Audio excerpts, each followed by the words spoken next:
So ito na nga, ito yung nabili kong ano sa Shopee, yung OSEC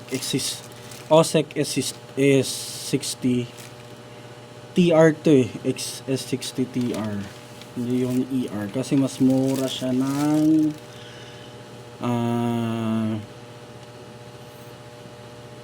400 pesos. So ito yung ano ko, kinuha ko yung super bundle.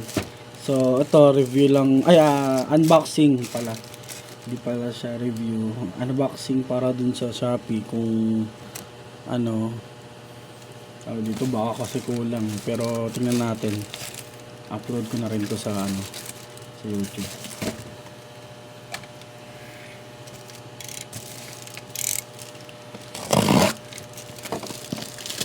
Yun o.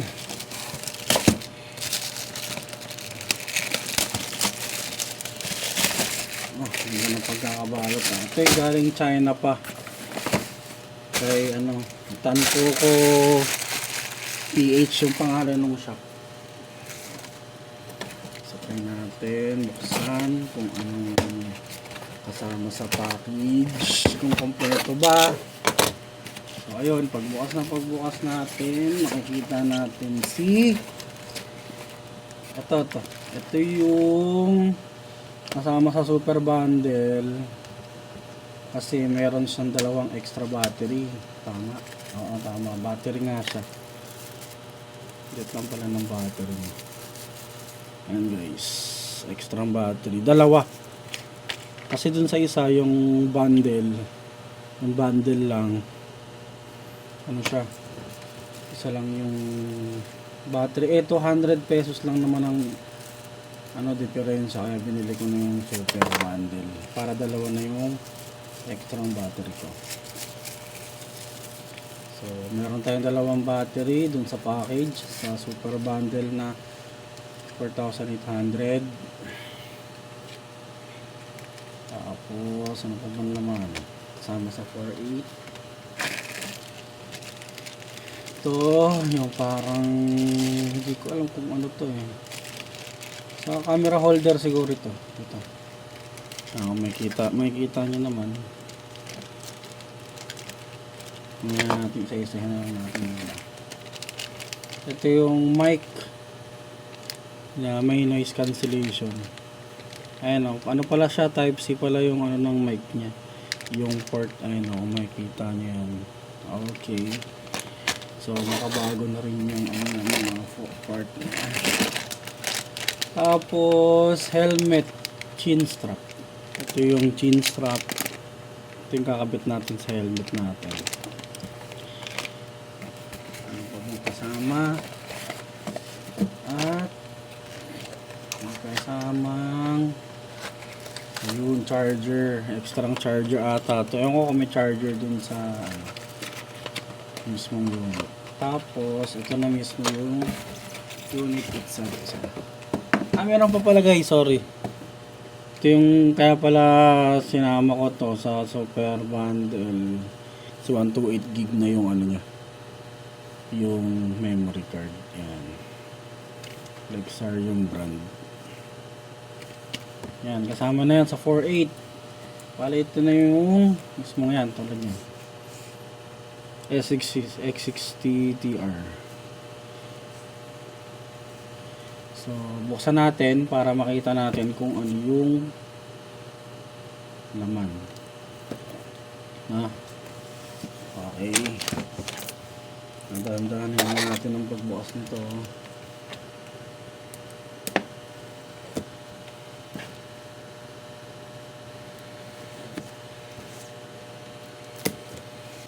Kasi may nakita ako, kaya ito pinili ko. Dapat kasi bibiling ko talaga SJ-Cam SJ-Cam 400 para 4,000 air. Kaso ito maraming positive review dito na yun nga,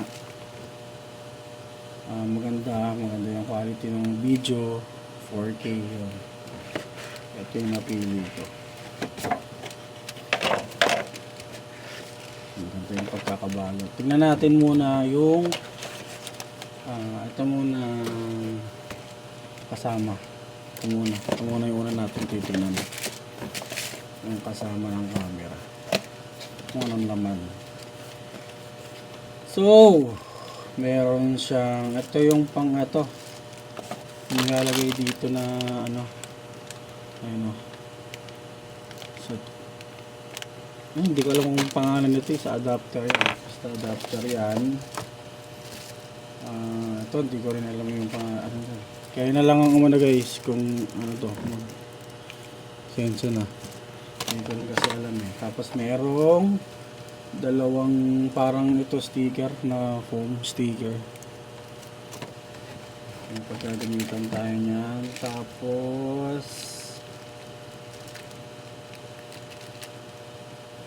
ito may strap siya. Pero kung saan yung gamit niya.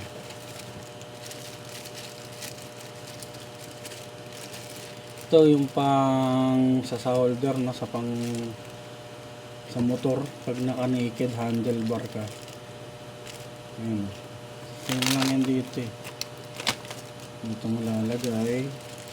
Ito di ko rin alam tawag na ito. Ito yung extra adapter ulit. Kasi ito wala may kasama siyang waterproof na ano, case. Ayun o, casing.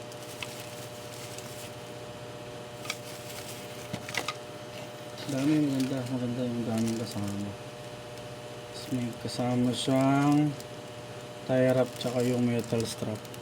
Ayun o, makikita nyo naman sa video. Tapos meron siyang lag yung remote para dun sa ayun o, magpiplay siguro yan. Ayun o, ito picture pala, ito video.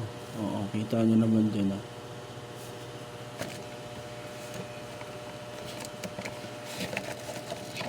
Tapos yun, adapter ulit tsaka yung charger nya. Nakarekta na pala to yung sinasalpa ka ng mic tsaka nung charge ano, tina-charge. Diba may battery yung camera sa loob, may built-in.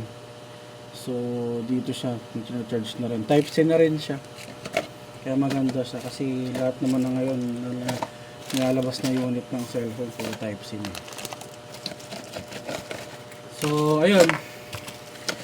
Punta naman tayo sa tabi lang natin to. Yan.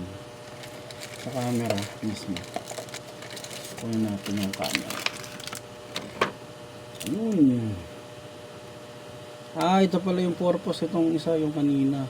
Para iipit siyang ganyan. Pag nakadikit na yon, iipit. Okay. So, paano ba i-operate to? Hindi ko rin alam eh. Tanggalin muna natin guys.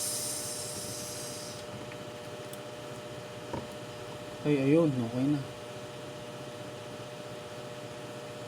Ganda pala nito. Ayan, kung makikita nyo guys, ito yun. Si OSEC S60 TR. Ayan, na-open lang. Bilis mag-open ng ano, isang pindot lang.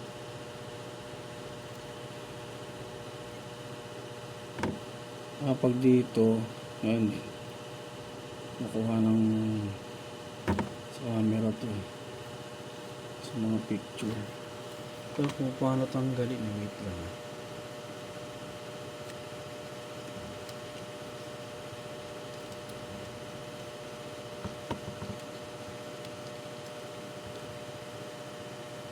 Paano siya tanggalin? Ayun, inaangat lang pala. Okay. Nakalagay na pala yung camera sa ano, sa waterproof na ano, na case pala. Yung isa parang extra lang siguro. Na yung kaninang pinakita kong isang ganito, parang extra lang siya. So kunin natin yung mismong camera. So ayun na guys. Ano natin? Tanggalin na natin yung linaw, grabe. Ito, ano lang to yung ayan yung sa ayan, single yung photo nya. Sa photo. Hindi malinaw yan, no? Linaw, malinaw siya. Meron pa siyang ano niya na. Ayan o, yung tawag dito. Parang screen protector. Pero ang linaw na guys. Sa mode niya, pwedeng i-camera. Ayan o, pwede nating touchscreen ba ito? Oo, ano. Yun yung isa pa pala na maganda rito sa OSEC S60. Touchscreen na siya. Para na talaga siyang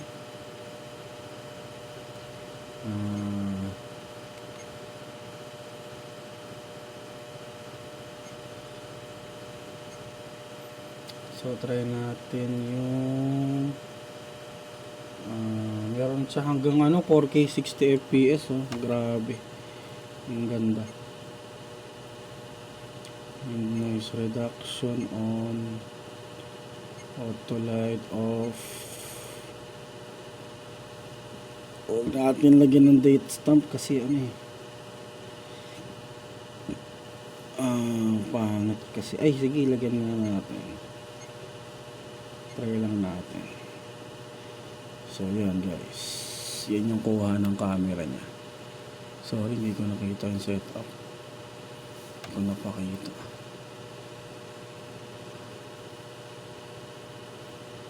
Wait lang, nag-focus yung camera. Yung linaw, diba?